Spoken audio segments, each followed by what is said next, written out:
Alam nyo guys, simula Los Baños, hindi pa ako nag-almusal. Niyaya ko puntang Divisoria. So, marami akong na-encounter na mamihan. So, sabi ko, hindi muna ako mag-almusal kasi pupunta din naman ako ng Divisoria. Kain ako dun sa kinakainan kong masarap na mamihan, guys. Kaya yun.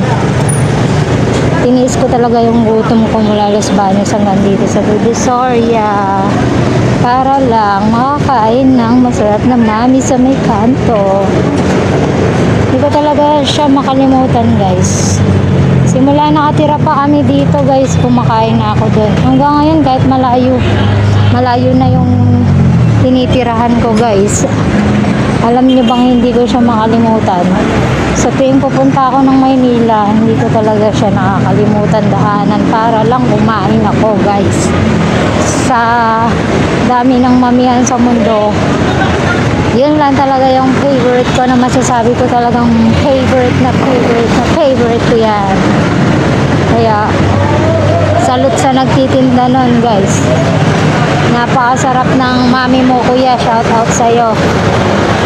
Tapos affordable pa yung price niya, guys, pang masa. Hindi siya ganun ka pricey, guys. Napakasarap na mura pa, pang masa talaga. So lahat pwedeng makakain, guys. Pwede ka rin manglibre. Tapos only sabaw pa. Tapos meron pa sila doon na tinatawag na yung maramihang mga karne, guys. Tapos mura lang din yun, 100 pesos lang, guys. Puro karne na yung nasa tasa nyo, guys. Walang kaabog-abog na paglalagay ng karne, guys. Napakasarap talaga, mura pa. So kung pupunta din kayo dito, guys, check out nyo na tong mamihan dito sa may kanto ng Totoban Mall. Baka magustuhan nyo rin yung lasa.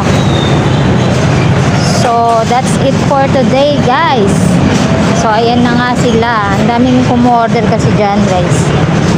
So legit talaga yan na. Napakasarap yan. Simula bata pa ako, ang dami nang pumipila dyan para kumain. Umaga hanggang gabi, guys. Legit talaga yan. So non-stop ang luto ni Manong dyan, guys. Yung itsura ni Manong nung maliit pa ako, simula ngayon hanggang ngayon, ganyan pa rin na itsura ni Manong. So matatagpuan niyo yan, guys, dito sa may Totoban Mall, sa may likod, guys. Kung gusto niyo rin i-try yung mga na-try ko na yan, legendary na yan.